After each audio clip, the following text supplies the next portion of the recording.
لیکن آج ایک جو سب سے بڑا مسئلہ ہے نا ابھی کیا چل رہا ہے ہمارے یہاں معلوم ہے؟ میں بہت بار بار بول رہا ہوں، توجہ نہیں ہمارے ناگپور میں، کسی کی توجہ نہیں ہے، نہ علماء کی توجہ، نہ عوام کی توجہ. ایسا لگتا ہے کہ دنیا میں کیا ہو رہا ہے ہم کو اس کی فکر ہی نہیں ہے.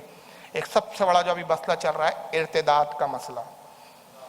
بڑی گاڑی اردو میں ہم نے اس کو بولا ہے تاکہ غیروں سے تھوڑا بچ کر بول کے نکل جائے، کیونکہ اس میں بھی ڈر لگتا ہے ہم کو کھل کر بولنے میں. خوف ہم پہ اتنا، خوف اراد اتنا طاری ہو چکا ہے، سامنے والا سمجھ ہی نہیں پا رہا ہے. ہماری قوم بھی نہیں سمجھ رہی کہ اس کو کیا نام دیا، ہمارے علماء نے نام دیا ہے ارتداد کا مسئلہ. کیا ارتداد کا مسئلہ ہوا؟ ارتداد کا مطلب یہ ہوا اسلام سے پھرنا. کون اسلام سے پھر رہا ہے؟ ہماری اپنے گھر کی بچیاں غیر مسلموں کے ساتھ بھاگ کر شادیاں کر رہی ہے، غیروں کے ساتھ اپنی زندگی بھی خراب کر رہی ہے، سینہ میں بھی مبتلا ہو رہی ہے، اور معاذ اللہ اسلام سے بھی مرتد ہو کے غیروں کا مذہب قبول کر رہی ہے. یہ آج سب سے بڑا مسئلہ ہے. RSS کی رپورٹ کے مطابق وہ تو دعویٰ کرتے ہیں کہ ہم نے چند سالوں میں 2014 سے لے کر اب تک تقریباً 10 لاکھ لڑکیوں کو، مسلمان لڑکیوں کو، RSS کا دعویٰ ہے یہ کہ 10 لاکھ مسلمان لڑکیوں کو ہندوؤں سے بہا کر ان کو اسلام سے ہٹا دیا ہے. لیکن جو ہماری جو مسلم تنظیمیں ہیں ان کی اپنی رپورٹ ہے، وہ کہتے ہیں کہ نہیں 10 لاکھ یہ بڑا چڑھا کے بتا رہے ہیں، لیکن پھر بھی کم از کم 1 لاکھ لڑکیاں 2014 سے لے کر اب تک کم سے کم 1 لاکھ لڑکیاں اسلام چھوڑ چکی ہے. ہمیں احساس نہیں ہے، کوئی تدبیر اختیار نہیں کر رہے ہم کہ اب اپنی بچیوں کو مرتد ہونے سے کیسے بچائیں. ہم سوچ رہے ہیں ہماری بچی محفوظ ہے، بھائی پڑوس کی بھاگی ہے، ہماری تو محفوظ ہے. خطرے آپ پہ سب پہ منڈلا رہے ہیں. موبائل ایک ایسا فتنہ ہے آج، کیا کس سے بات کر رہی ہے، کس سے چیٹنگ کر رہی ہے. باپ بڑے خوشی سے موبائل لا کے دے رہا ہے، نگرانی نہیں ہے بچوں پہ، پتہ نہیں کس سے چیٹنگ کر رہی ہے، کیا کر رہی ہے، کچھ نہیں معلوم. اور بہت ساری وجوہات ہیں، اس پر ایک مستقل بیان کی ضرورت ہے کہ کتنی وجوہات ہیں کہ جس کی بنیاد پر ہماری بہنیں، ہماری بچیاں، ہماری بیٹیاں غیروں کے ساتھ بھاگ رہی ہیں. لیکن ایک بنیادی جو اس میں وجہ ہے نا، زیادہ تر اس میں جب انٹرویو لیے گئے ان لڑکیوں سے کہ تم مسلمان تھی، اسلام چھوڑ دیا تم نے، اپنے باپ کی عزت کی پرواہ نہیں کی. ایسے ایسے ویڈیو دیکھا، ایک بیچ میں نے ویڈیو دیکھا تو مجھے رونا آ گیا کہ وہ پولیس تھانے میں بیٹھی ہوئی ہے شادی کرنے کے لیے. باپ جو ہے پولیس تھانے میں، کیونکہ بالغ ہے، قانون اجازت دیتا ہے، قانون کے اعتبار سے آپ روک نہیں سکتے، جمہوریت ہے، ڈیموکریسی ہے، قانون میں اجازت ہے کہ لڑکی بالغ ہو جائے تو وہ جس سے چاہے وہ میرج کر سکتی ہے، شادی کر سکتی ہے، باپ روک نہیں سکتا، سختی نہیں کر سکتا. ویڈیو میں دیکھا ہے باقاعدہ، آپ لوگوں نے بھی دیکھا ہوگا، تھانے میں بیٹھ کے اپنے بیٹی کے سامنے سے ہاتھ جوڑ کے رو رو کے کہہ رہا ہے کہ میری بیٹی ترس کھا مجھ پر، میری عزت سے مت کھیل. اور وہ بیٹی ہیکڑ بالکل اس انداز میں، نہیں میں تو شادی اسی سے کروں گی. اب پولیس والے اس کو الٹا دھمکا رہے ہیں کہ زیادہ مت بول. آج یہ نوبت آ گئی. اس کی سب سے بڑی ایک وجہ کیا ہے؟ جب کئی لڑکیوں سے انٹرویو لیے گئے کہ تم نے اسلام کیوں چھوڑ دیا، اسلام میں کیا کمی دکھی؟ کہا کوئی کمی نہیں. تو پھر کیوں چھوڑا؟ کہا باپ غریب ہے، پڑھایا لکھایا، معاملہ یہ کہ قرضوں سے لدا ہوا ہے باپ، عمر ہوتے جا رہی ہے شادی کے لیے، شادی کے لائق ہو گئے، رشتے آتے نہیں ہیں، جہیز مانگتے لڑکے آتے. تو آج آپ نام کے مسلمان ہیں، ہمارے نوجوانوں سے کہوں گا نام کے مسلمان ہم. ایک غیر مسلم جو ہماری بیٹی کو، ہماری بہن کو بھگا کر لے جا رہا ہے، شادی کر رہا ہے، کورٹ پہ کر رہا ہے، بنا جہیز کے لالچ کے کر رہا ہے، جہیز نہیں لے رہا. اس کو معلوم ہے اس کو لے کر بھاگوں گا، شادی کروں گا، جہیز نہیں ملے گا مجھے.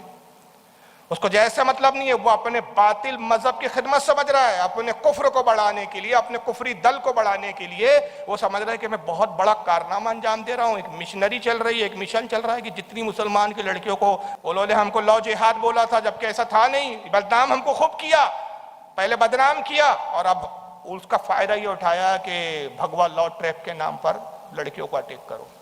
بنا جہیز کے وہ شادی کر رہا ہے. اور ہمارا بھیک منگا نوجوان مسلمان کہلانے والا، اس کو ہونڈا گاڑی چاہیے.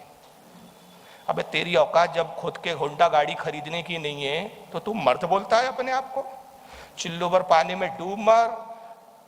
تو چاہتا ہے کہ وہ غریب کمزور بوڑھا تیرا سسور وہ لڑکی تیرے نکاح میں بھی دے، ساتھ میں جہیز بھی دے، تیرے براتیوں کو مفت میں، نہیں 600 لے کر آؤں گا میں. ارے بھائی میری حیثیت نہیں ہے، 200 میں کام چلا لو. نہیں ایسا ہوتا کیا؟ 600 ہی لے کر آؤں گا میں.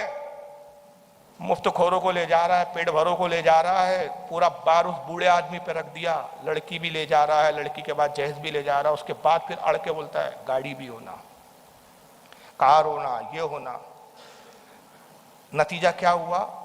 اس میں ایک قصوروار تو ہمارا وہ نوجوان ہے کہ جو آج اپنی مسلم لڑکیوں سے بنا جہیز کے نکاح کرنے پہ راضی نہیں ہے، اور کچھ تو ایسے ہے کہ بھائی ہم نے اپنے لڑکے کو انجینئر بنایا، ڈاکٹر بنایا، سود کے ساتھ وصول کریں گے۔ احسان کیا تم نے بنا کے؟ خرید رہے ہو، لڑکی خریدنے گئے ہو، بازار ہے یہ کوئی؟ کیا تم نے ماحول بنا دیا کیا؟ اور بات نبی کی کرتے ہو، قیامت کے دن جواب نہیں دینا ہے تم کو؟ سوچو یار کدھر جا رہے ہو۔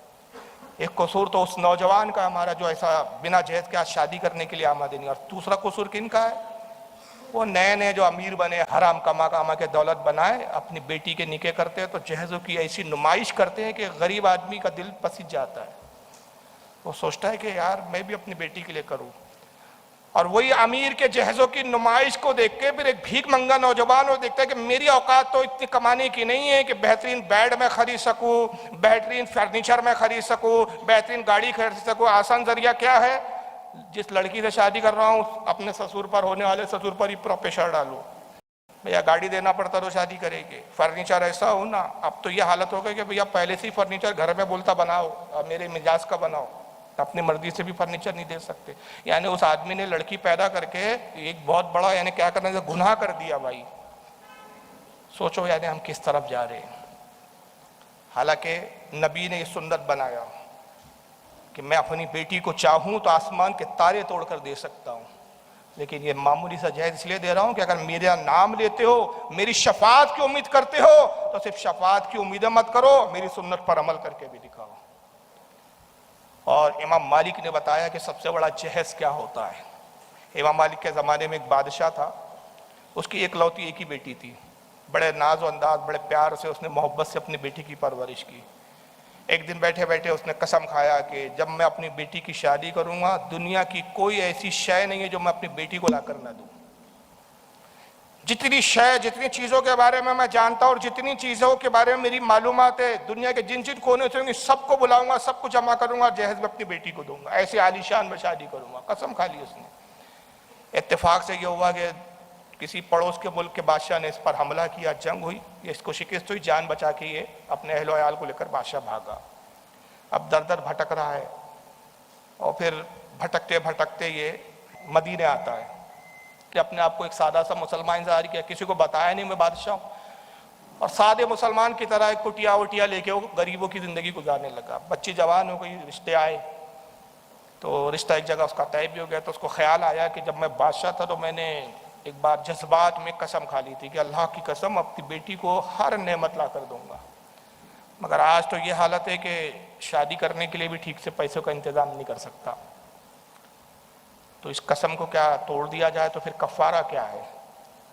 اور قسم کو پورا کرنے کی تو صورت کوئی ہے نہیں، کیا کیا جائے؟ خیال آیا امام مالک سے مسئلہ پوچھنا چاہیے۔ پہنچا، اس نے امام مالک سے کہا اب امام مالک ایک راز کی بات کرتا ہوں، وعدہ کیجئے کہ راز کسی پہ آپ ظاہر نہیں کریں گے۔ کہا کیا راز ہے؟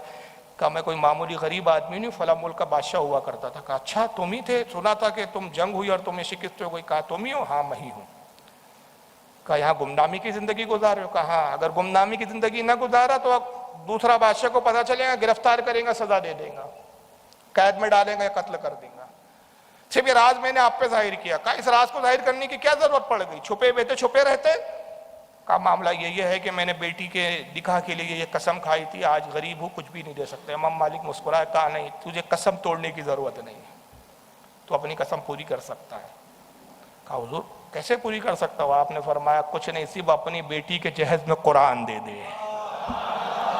اس لیے کہ قرآن خود کہتا ہے وَلَا رَبٍ وَلَا يَابِسٍ إِلَّا فِي كِتَابٍ مُبِينٍ، اور یہ بلند رتبہ کتاب، اس میں ایسی کوئی شے نہیں، چاہے سوکھی ہو یا تر ہو، ہر چیز کا بیان ہم نے اس کتاب میں کر دیا ہے، ہر شے کا بیان اس کتاب میں ہے۔ گویا تو نے قرآن دے دیا، دنیا کی ہر شے اپنی بیٹی کو دے دی۔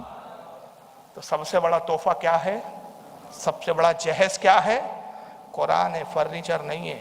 اور جس فرنیچر کو ہمارا نوجوان سمجھتا ہے نا کہ لے کے بہت بڑا تیر مار لیا، جس گاڑی کو خیرات اور بھیک میں مانگ کے لاتا ہے، پھر اس گاڑی پہ بیٹھتا ہے، بیوی کو پیچھے بٹھاتا ہے اور شو بتاتے چلتا ہے، تو اس کی اوقات اور حیثیت کیا ہوتی ہے؟ جب گاڑی دکھاتے ہوئے چلتا ہے تو لوگ جہیز میں تو ملا ہے، بھیک میں ملی گاڑی پہ چل رہا ہے، یہ اوقات ہوتی ہے۔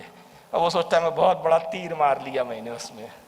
اور دوسری سب سے بڑی چیز بتاؤں، شریعت کا مسئلہ، وہ جہیز جو لڑکی لائی ہے وہ تمہاری ملکیت نہیں بنتا جناب۔ ملکیت بھی اس کی ہے، یہاں تک فقہاء اکرام کہتے ہیں، کتابوں میں لکھا ہے، باضابطہ حوالہ دکھانا میری ذمہ داری، آپ کی بیوی میری بیوی جو جہیز لائی ہے نا، جو بستر لائی ہے، جو پلنگ لائی ہے، جو اس نے صوفہ لایا، یہ اس کا ہے، میرا نہیں ہے، آپ کا نہیں ہے۔ اور اگر وہ ناراض ہو جائے کہ خبردار میرے پلنگ پہ نہیں سونا، خبردار میرے فرنیچر پہ نہیں بیٹھتا، فقہاء کہتے ہیں جب وہ یہ کہہ دیتا آپ اس کے فرنیچر پہ بیٹھ نہیں سکتے، اس کی کرسی پہ نہیں بیٹھ سکتے، اس کے صوفے پہ نہیں بیٹھ سکتے، یہ اس کی ملکیت ہے۔ تم سوچ رہے تم بلا کے تم ہوگا، تم بھکاری تھے، بھکاری کے بھکاری جی رہے ہیں، تمہاری اوقات کچھ بڑی نہیں ہے، مال اسی کا ہے۔